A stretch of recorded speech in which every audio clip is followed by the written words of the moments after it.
family demands updates on my life. I give them nothing, and they hate not knowing what I'm up to now. My aunt's voice is echoing through my phone speaker in my kitchen, sharp and performative like she's holding court, when she says, "So what are you hiding then?" And I feel my whole body go still like an animal that's heard a twig snap. I'm standing at the counter with wet hands because I was washing a mug, and the water keeps running because I haven't even moved to turn it off yet. On the other end, I can hear my cousin whispering to someone like they're all sitting together with the call on speaker, waiting for me to stumble. "We're not trying to pry," my aunt adds, immediately after prying. "We're your family. It's weird you're being so secretive." I look at the screen where her name is lit up, and I can literally feel the old reflex in my chest, the urge to explain myself until I'm raw. I swallow, turn off the tap, and wipe my hands on a tea towel slowly on purpose, like I'm buying myself a second of calm. "I'm not hiding anything," I say. My voice comes out steadier than I feel. "I'm just not giving you live commentary on my life anymore." There's this pause on the line, a stunned silence like they expected me to laugh it off and cave. Then my aunt scoffs. "Listen to you," she says. "Who do you think you are?" I hear my cousin snicker. My mom's voice pops up faintly in the background, small and anxious. "Just tell them what's going on. It'll make it easier." And that's when I realized they didn't call because they missed me. They called because they missed access. It was a Thursday night about a year ago when I decided I was done being the family's group chat entertainment. I was sitting in my car outside my apartment building, not even ready to go inside because I was so tired, and my phone kept buzzing in my cup holder. I glanced down and saw the family group chat lighting up like a slot machine. Screenshots, laughing emojis from them, not me, little jabs disguised as jokes. Someone had taken a photo from my Instagram story, just a normal photo of me at a cafe with a friend, and circled the guy's hand on the table like it was evidence in a crime documentary. My aunt had typed, "New boyfriend?" My cousin wrote, "She finally trapped one." My uncle replied, "Hope he has money." And then my older brother, who has always played both sides, sent a message, "Relax. She's probably just on a date to make us jealous." They weren't even talking to me. They were talking about me, like I was a show they all watched together. My stomach tightened in that familiar way, like I was about to get in trouble for existing. I typed, "It's just my friend. Please stop." Within seconds, my aunt replied, "Don't be so sensitive. We're just interested." My cousin, "If you didn't want attention, you wouldn't post." My uncle, "Family has a right to know." My mom privately messaged me, "Just ignore them." And that's when something clicked, because I've been ignoring them my whole life, and it hadn't made anything better. It had just trained them that they could say anything, poke anywhere, and I would either explain myself or disappear until they got bored. That night in my car, I scrolled back through the group chat history and saw it like a timeline of entitlement. When I got my first job out of uni, they wanted my salary. When I moved apartments, they wanted the address and a photo of the place. When I started seeing someone, they wanted his name, his job, where he lived, whether he looked serious. When I didn't tell them, they'd fill in the gaps with speculation and then act offended that I wasn't correcting them. The weirdest part is that it was never about care. When I was actually struggling, when I was broke, when I was lonely, when I was dealing with anxiety so bad I'd sit in the shower just to feel something steady, no one was calling asking if I was okay. But if they suspected I had good news, or if they thought there might be drama, suddenly everyone was invested. They wanted information the way people want gossip, to feel important, to have something to discuss, to take a position on. My family has always treated privacy like a personal insult. They act like keeping anything to yourself is the same as lying. It's this generational thing in our family where everything gets passed around like a plate of food. You tell your mom something, she tells your aunt tells your cousin tells her friend, and then you find out about your own life through a third-hand comment at a barbecue. It took me too long to accept that I wasn't being paranoid. This was real. They genuinely believed they were entitled to my inner life. Part of it is cultural, I think. Part of it is the way they operate. Everyone in everyone's business, constant opinions, constant commentary. But part of it is also control. If they know what you're doing, they can steer it. They can approve or disapprove. They can guilt you. They can shame you. They could decide what story gets told about you before you even open your mouth. I was the easiest target because I used to talk. I used to share. I thought that's what you do with family. If something good happened, I'd tell my mom and she'd be happy for me. And then suddenly the whole family knew and it was being picked apart. If something bad happened, I'd confide in my mom and then the family knew and it was being weaponized later. Well, maybe if you weren't so anxious, maybe if you weren't so picky, maybe if you listened to us, even the things that should have been mine became communal property. When I lost 20 pounds one year because I'd started working out consistently, my aunt said, "Finally, you're taking care of yourself," in front of everyone. When I gained it back during a stressful period, my cousin said, "She's back to eating her feelings," and everyone laughed like I wasn't sitting right there. When I told my mom I'd been offered a promotion, my uncle called me the next day and asked if it meant I could start helping my brother financially, because family helps family. When I said no, he told people I'd become stingy. There was never a scenario where sharing made me feel closer to them. It just made me feel watched. So after that group chat incident in my car, I did something that felt dramatic but was honestly just overdue. I started closing doors. At first, it was small. I stopped posting in real time. I stopped tagging locations. I changed my Instagram to close friends only for stories. I stopped sending photos to my mom without thinking. I started pausing before I answered any family question, like I was checking myself. Do I actually want them to know this? Or am I answering out of habit and fear?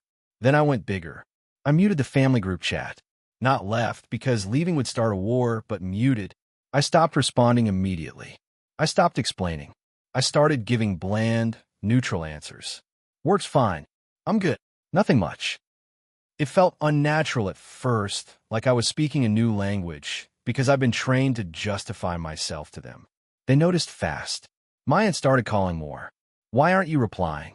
My cousin started sending messages like I was a customer service line. My mom started saying things like, "They're just curious," which in our family is code for, "Please make them stop being mad at me." The pressure built until it hit the point that always happens in families like mine. An intervention disguised as concern. They invited me to Sunday lunch. I almost didn't go. I knew it would be a trap, but I also knew if I didn't go, they'd build a story about why.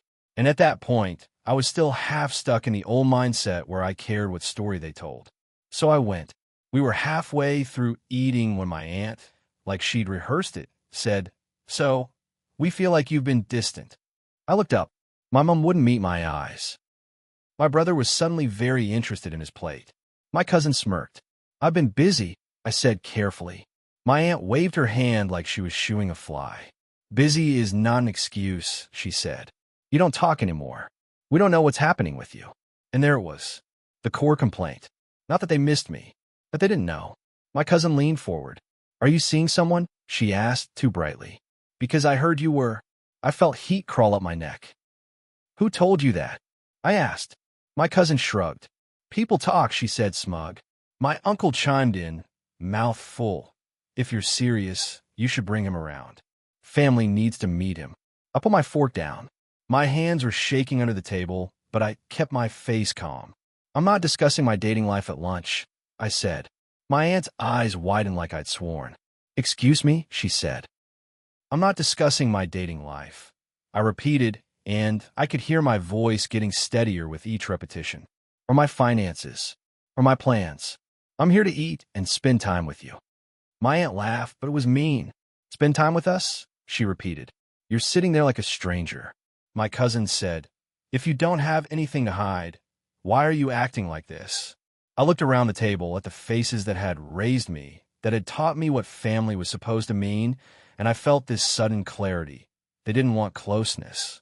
They wanted control. They wanted material. "I'm acting like this because every time I share something, it becomes a topic," I said. "It gets mocked, or judged, or used later. I'm tired of feeling like my life is a group project." My brother finally looked up. "No one's mocking you," he said, automatically, even though he absolutely had. I said, "You literally called my date someone I trapped in the group chat." Silence. My mom flinched like she'd been slapped. My aunt's mouth tightened. "That was a joke," my aunt snapped. "It wasn't funny," I said. "And it wasn't the first time." My aunt leaned back, crossing her arms. So what? You're punishing us, she said. I could feel my heart pounding, but I kept my tone even. I'm protecting myself, I said. That's not punishment. My aunt stared at me like she didn't recognize me. That's the thing about people who benefit from your lack of boundaries. They act like boundaries are aggression. After that lunch, the family dynamic shifted into something colder. They didn't suddenly respect me. They escalated. My aunt started texting my mom more. What's she doing? Where's she working? Is she okay? Is she depressed? She framed it as concern, but it was interrogation. My mom, who hates conflict more than she loves privacy, started fishing. So, how's work really? Are you still talking to that friend? Are you seeing anyone? She'd ask casually, but I could hear the script in her voice. At first, I almost answered. The old habit was strong. But then I'd remember the group chat, the jokes, the way my cousin's eyes lit up at the idea of information. And I'd just say, everything's fine, and change the subject. They hated it. People like my family can handle bad news. They can handle drama. They can handle a fight. What they can't handle is silence. Silence gives them nothing to hold, nothing to spin, nothing to win. So they started creating their own updates. One week, my cousin messaged, "Are you moving? I saw a van near your place." I stared at my phone. It was a delivery van. Oh. She replied, "Okay, just weird. Thought you were leaving." Another time, my aunt called and said, "We heard you quit your job." I was sitting at my desk, literally in the middle of work. "I did not quit my job," I said. "Well, someone said you did," she replied, like the existence of a rumor was my responsibility. Eventually, it got so ridiculous that it became almost funny. They'd grasp at tiny things, a new haircut, a different profile picture, me not liking a Facebook post. They'd interpret everything as a sign of something bigger and then demand I confirm it. And that's how we ended up at the call in the present, with my aunt asking what I'm hiding, my cousin snickering, my mom trying to appease them in the background. I took a slow breath and said, "I'm not answering interrogation questions." My aunt's voice sharpened. "Interrogation?" She repeated, offended. "We're your family." "Yes," I said, "and my family has a habit of turning my life into entertainment." My cousin cut in, "You're so dramatic." I laughed once, short and humorless. "I'm not dramatic," I said. "I'm quiet now. You're the ones having a meltdown about it." That landed harder than I expected. There was a pause, then my aunt snapped, "Don't talk to me like that. I'm talking to you like an adult," I said. "If you want a relationship with me, it can't be based on access. It has to be based on respect." My aunt scoffed. "Respect goes both ways," she said, like respect means obedience. "It does," I agreed. "So respect that I don't want to share everything." And then, this was the hardest part. I said the thing that felt like stepping off a cliff. "If you keep pushing, I'm going to hang up." My mom's voice in the background went panicked. "Don't do that," she whispered, like hanging up was a crime. My aunt said, "Wow," dripping with sarcasm. "So now you're threatening us?" "No," I said. "I'm setting a boundary." My cousin muttered something about me being stuck up. My aunt started to speak again, probably winding up for another guilt trip, and I just ended the call. My thumb hit the red button. The silence afterward was immediate and clean. My hands were shaking. My heart was racing. The old fear surged. What will they say? What story will they tell? Will Mom be upset? Will there be consequences? Then I stood there in my quiet kitchen and realized something. There were no consequences that were worse than what I'd already lived through. Their anger is not a punishment. It's a reaction to losing control. The fallout was predictable. My mom called me 10 minutes later, voice tight. "Why did you do that?" she asked. "Because they were bullying me," I said. "They're worried," Mom insisted. "They're nosy," I corrected gently. "And you know it." Mom got quiet. Then she said, "Small, they'll be mad at me now." And there it was. The real reason Mom always wanted me to comply, so she wouldn't have to deal with their discomfort. "I'm sorry," I said, because I do love my mom, "but I can't be your shield anymore. If they want updates, they can learn to ask like normal people and accept no." Mom sighed. "You're making it hard," she said. "I'm making it healthy," I replied, and my voice surprised me with how sure it sounded. Over the next few weeks, the family got louder. They tried new angles. They sent check-in messages that were clearly bait. Hope you're okay. Haven't heard from you. We're worried. Then, if I replied, they'd immediately follow with a question. Are you still in that job? Are you dating someone? Are you moving? It was like watching fishermen cast lines. So I stopped taking the bait. I started sending one kind message a week to Mom that was about her, how she was, what she'd been cooking, how her garden was. I kept my own life vague. Not to punish her, but because she still leaks information when pressured, and I didn't want to put her in that position. I still showed up to some family events, but I went in with a plan. I drove myself so I could leave. I kept conversations light. When someone pried, I smiled and said, nothing new, and asked them a question instead. People who want information hate when you redirect. It forces them to either talk about themselves or admit they were only there to extract something from you. At one event, my aunt cornered me by the drinks table and said, so, are you finally going to tell us what's going on with you? I held a cup of water and looked at her and said, no, just no. No explanation. No apology. The look on her face was priceless, like she'd been slapped by a word. She sputtered, why not? Because you don't ask with kindness, I said calmly. You ask like I owe you something. She went red. You're so disrespectful, she hissed. I shrugged small. Okay, I said and walked away. And the weirdest thing happened over time. The less I shared, the less power they had. They still gossiped, sure. They still speculated. But it sounded thinner without facts. Their stories couldn't stick because there was nothing to anchor them. The family narrative started slipping. Meanwhile, my actual life got better. I stopped living in that constant state of pre-defense. I stopped rehearsing explanations in my head. I stopped bracing for criticism. I started making decisions based on what I wanted, not what I could defend at a barbecue.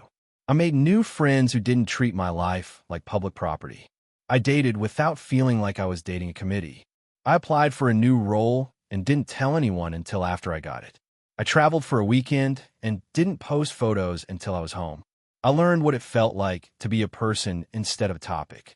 I won't pretend it's easy. Sometimes I miss the fantasy version of family where sharing feels safe. Sometimes I catch myself wanting to call my aunt with good news like I used to, and then I remember the way she'd twist it into a lecture or a joke. Sometimes the loneliness hits, not because I'm alone, but because I'm grieving the idea that they could have been different. But the peace is worth it. The truth is, my family doesn't hate that I'm secretive. They hate that they can't narrate me anymore. They hate that they can't measure me, judge me, or use my choices as fuel for their own identity. They hate that they don't get to sit in a circle and decide what my life means. And I'm not doing this to punish them. I'm doing it because my life is mine. If they want to know me now, they can meet me where I am, with respect, with normal conversation, with care that doesn't come with a demand for details. Until then, they can hate not knowing what I'm up to. I used to think silence meant I was losing the relationship. Now I realize silence is the first time I've actually had one with myself.